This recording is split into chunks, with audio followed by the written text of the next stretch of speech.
Hey, everybody, welcome back to the Podcast Daily. It is Tuesday. Wink. You can get Sure is. some mozzarella cheese sticks today at Roosters for $3. I don't know why that's on my mind, but that's certainly true. That's Bill Landis, and I'm Austin Ward, and we promised a more complete conversation of portal season once the window closed, which it did on Sunday night. Less active in terms of outgoing players. Honestly, far less active than I thought it would be. But good, I think, in terms of what Ohio State has brought in. Most of that being on the offensive line, but I like the Lorenzo Styles addition as well, as we discussed on Monday's episode. But I think the biggest surprise is just how many guys didn't leave. When you could probably convince yourself that close to double digits could have if they wanted to. Yeah, I've mentioned this before, and I'm just an observer of it, but Ryan Day has also gone into a lot more depth and detail about it. He did that specifically during the December window and on signing day when you're trying to do the math and count up the number of players that Ohio State can sign out of high school, the number of guys that they can bring in the portal. It's really difficult for Ohio State because they've done a really good job of making it hard for players to want to leave.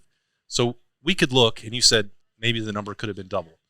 There are some players on Ohio State's roster who it's hard to project ever making a real impact for them moving forward. And in the past, say, well, they've got to move somewhere. If they want to play, they're going to have to go down. And that's ignoring the benefits that Ohio State provides beyond just the obvious, which I know people scoff at. An Ohio State degree means quite a lot. And to a lot of these guys, that's not something that they're going to leave without. We've seen more grad transfers from Ohio State potentially that are in that situation than guys that are leaving without that diploma. That's important to them. That's one.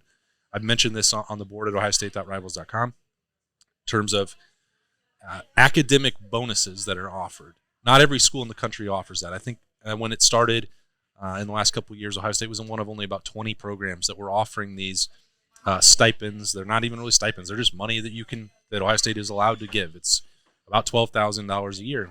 You can laugh at that, but other schools aren't providing that. You have that opportunity as well. You have much more exposure and name, image, and likeness situations. So the point is, all that stuff is a reason why good players are staying at Ohio State, but also why the entire roster doesn't want to leave. And so Ryan Day was making that point. You look at should they be more active? Should they be trying to get anybody who's in the portal and exploring all these options? It's hard to do that because you have to have a spot in return. It's a delicate situation, right? Because I think I would understand the people who really embrace that, and there's a lot to embrace there. Like programs need backups, right? Not every player of the 85 is starter caliber, and you need guys to practice. Those guys still have value to the program, and if you're not consumed with I need to be a starter, letting you just do your job and be a backup in your depth, and you help the program in the way you can help the program, and you reap the benefits of that in whatever way you do. Mm-hmm. But I'm sure there are other Ohio State fans who might look at programs, particularly in the SEC, who are more aggressive about turning over their roster when they feel like they need to. And Ohio State just doesn't really do that. They have honest conversations with guys, but here's where you are, here's where we think you'll be. Do with that information with what you will, but I don't they're not running guys off.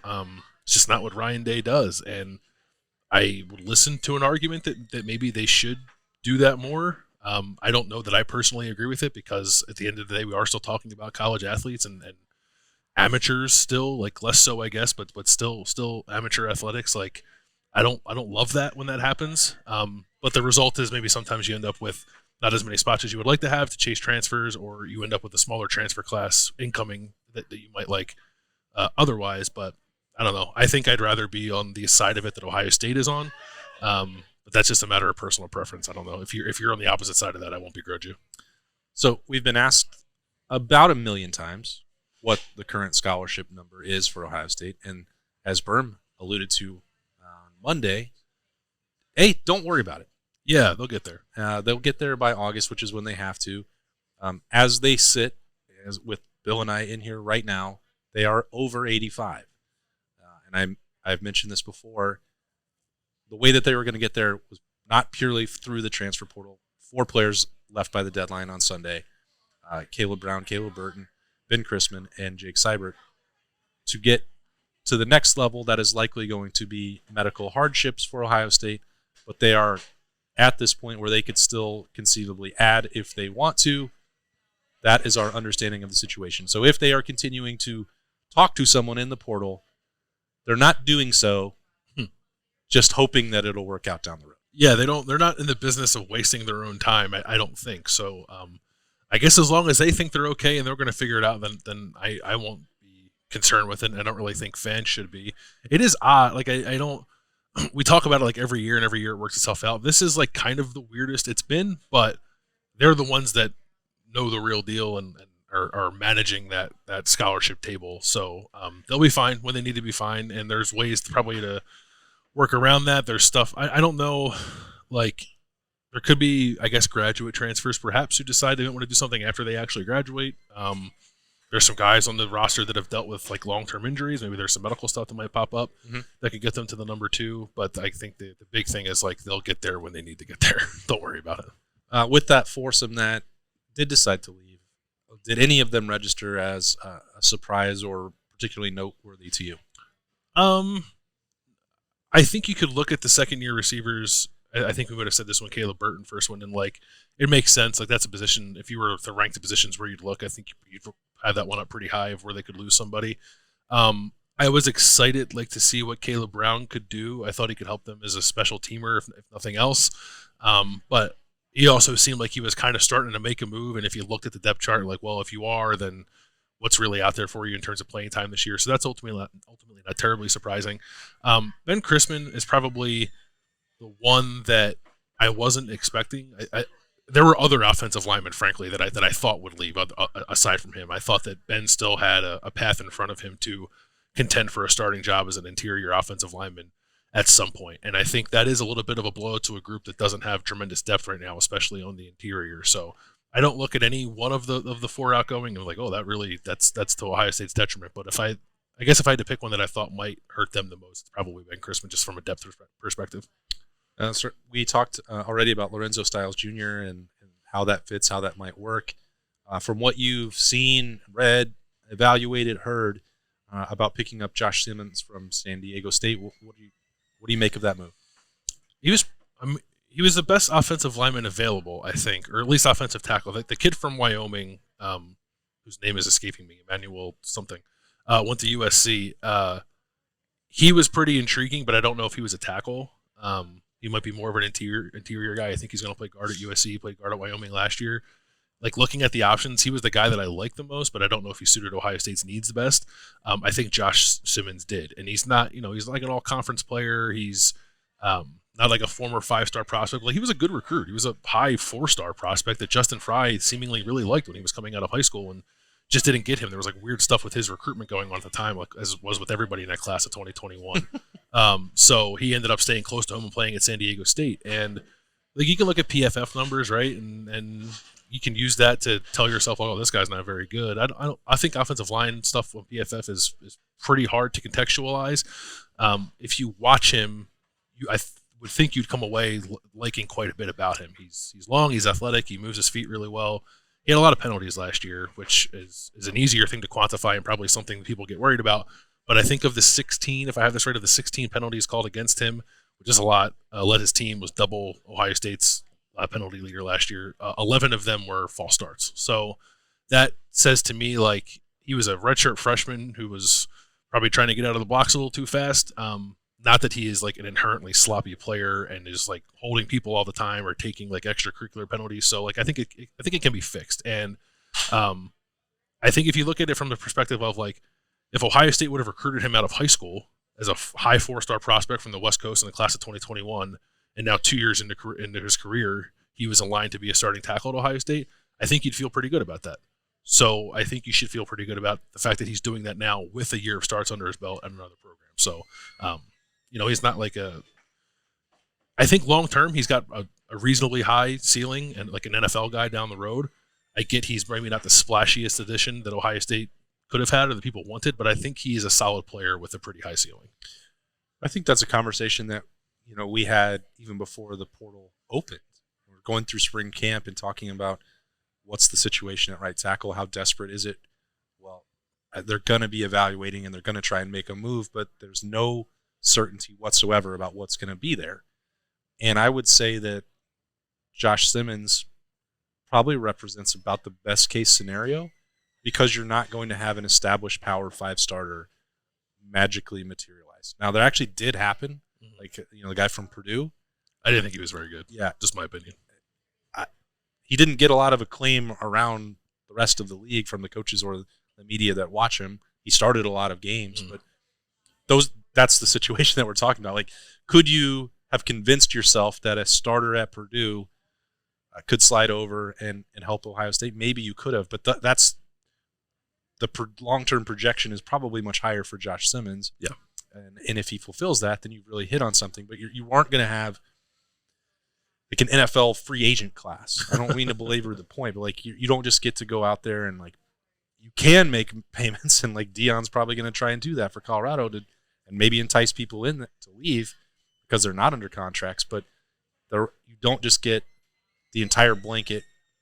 Everyone in the country is available to you. Go pick who you want. That's not the way it was going to work.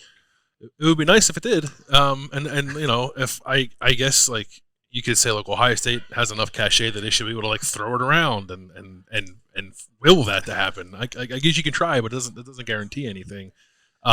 Is this a tampering condoning show? I do at this point. I think you have to condone it, even if you don't like it. It's like it's the way the business is done now. Yeah.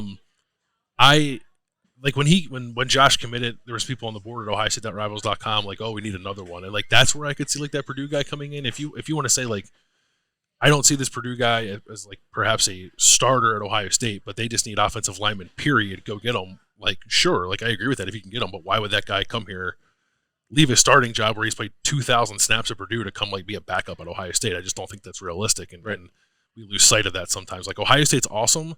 I don't think it's in the business of routinely convincing starters to come be backups when they can go be starters a lot of other places. So I think we have to be a little more realistic with that. But I think when you look at the how the portal should be used at a place like Ohio State, like Josh Simmons is like exactly it. Like starter at a Group of 5 like program that's right on the cusp, I think, of being similarly talented to like a good Power 5 program or middle of the road Power 5 program, looking for an opportunity to better himself and probably better his draft stock, go against better competition, and he has multiple years of eligibility left. He has 3 years left, which is I think pretty hard to find a guy who has that much eligibility but also has experience.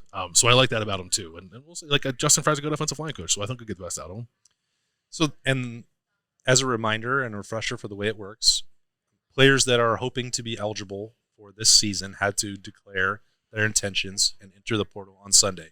So that part of roster management is closed. There are perhaps some other options if you want to just move on or graduate transfer. That's a little bit different, I think. But in terms of Ohio State losing guys, underclassmen that want to play somewhere else, that's not going to happen anymore. So they also now know who's potentially available to them. And as we said with the scholarship numbers, there is still a possibility to add, if they want, Tywone Malone, the defensive tackle from Ole Miss. Had a visit over the weekend. He's an option. I don't know that beyond that how active Ohio State would be. I don't know that they need to be. I think they address their one glaring need, and I think anything else is like a luxury. And like, listen, if you get Tywone Malone, by all means, get him. I don't think you can have too many impact defensive linemen. As I said before, like I feel better about tackle. I think you do too. But if there's room for him, bring him in. I like the Lorenzo addition, and Josh Simmons was a major need. I think that's all great. And also too, like if I'm an Ohio State fan, like there were younger players in this program that I myself was like not worried, but like hopeful that they would stick it through this year because I could see a pretty bright future for them here. Like I'm thinking of guys like Kai Stokes, right? Or I don't know, not CJ Hicks because he's a local guy, but like Jair Brown, like those kind of, yeah. And the secondary in particular, like guys that maybe it doesn't happen for them this year, and if they thought that themselves and wanted to leave, I think that would make sense, and they stayed. So like those are wins. We don't consider those wins, but I think we should consider those wins. Yeah. In this era where there's just like free roster movement. Yeah, that's a really good point. Do you feel like your grasp of the whole roster management picture is like better now? Like, has the NCAA done a good enough job clarifying the way that this works, or like the way that they've handled the portal windows? Do you think that's helped or not? I like the idea of portal windows. I question the timing of the spring one now. Like, it opened when half the country was still in the middle of spring ball, and then like those guys have a week to figure out what they're doing. Like, yeah, Wyoming just finished on Saturday. Yeah, there were. I think that this, and maybe college coaches might disagree. I feel like this window should be maybe starting now, like the beginning of May, then start in the middle of spring ball, like the day of Ohio State spring game. The portal opens. That's weird to me, but I like that it's not just transfer whenever you want. Like, that would be more chaotic than it is now, and it's already pretty chaotic. So I think the structure is well intentioned. It should be kind of reassessed a little bit in terms of the timing of things, but I think it made it a little better than it was before. That's the strangest part, is that it was originally supposed to open today, and then they decided. I don't even know when that changed. It was like 3 days before. It was like, was it the portals open next week? Cool. Yeah, I looked because I had been talking about it. Like, well, the next window is the May window, is what I was calling it. Like, that's when they'll make their moves, because that's when it was scheduled originally by the NCAA Oversight Rules Committee and all that stuff, in May 1st through May 15th. And I was like, somebody, pointed out, they actually voted in like September or October. They're going to move it up to April 15th. Like, I never saw that. I don't know if many of the coaches did. I wasn't just calling it the May portal season out of my own. Like, a lot of people were referring to it that way.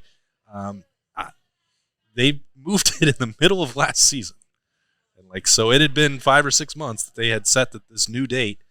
And you look at the way teams had set up their spring camps, like especially in the Mountain West or colder areas like Wisconsin, like you have to start later if you want to be able to get work outside. And now those things are all colliding at once. And I mean, Lorenzo Styles entered the portal with like 3 days before their spring game at Notre Dame. Like, what is happening? That part is bizarre. It's really weird. In hindsight, like, I wish we would have gotten to watch him play corner in Notre Dame's spring game. Heck, but, yeah. He didn't really have a choice. Like, if he waited until Notre Dame's spring game, he would have. I guess with him it's different, right? Because there was a pretty straight line to Ohio State. But let's assume for a second he wasn't Lorenzo Styles' son and Sonny Styles' brother. Like, he had to do that to help him, to give himself the best chance. But the result of that is, like, we have no idea what he looks like as a defensive back in college, because he didn't get the opportunity to do that in the spring game. Yeah, we would have had some clips that we could have broke down on Buckeye Q and had a little bit of fun projecting that future for Lorenzo Styles Jr. But he did pick Ohio State. He committed over the weekend. That was followed by Josh Simmons. Still some work potentially going on for Ohio State, but it seems like at this point now you can take a little bit of a deep breath if you're Ryan Day and that coaching staff, and we can start looking at what this actual roster looks like. It's pretty good. I think we'll talk about this maybe later on, and I know you guys talked about it a little bit on the Rooster Show. It's a really good roster, and like half of it's going to go to the NFL next year. Bill's got that story up at ohiostate.rivals.com right now, and we will also that's a great teaser for the next episode of the Podcast Daily. We'll dive into that and some of the potential for these Buckeyes returning as we marry everything that's involved with roster management. Just the most exciting part of the offseason. I really enjoy roster building as a fan of teams. Covering it sucks. Yeah. And then you've got Berm's favorite activity, which is June, and the recruiting calendar heating up then. But we'll not get too ahead of that part at this juncture. Anyway, thanks for joining us on the Podcast Daily for Tuesday. Hope you have a great day. Thanks for spending part of it with us. That's Bill. I'm Austin. Talk to you later.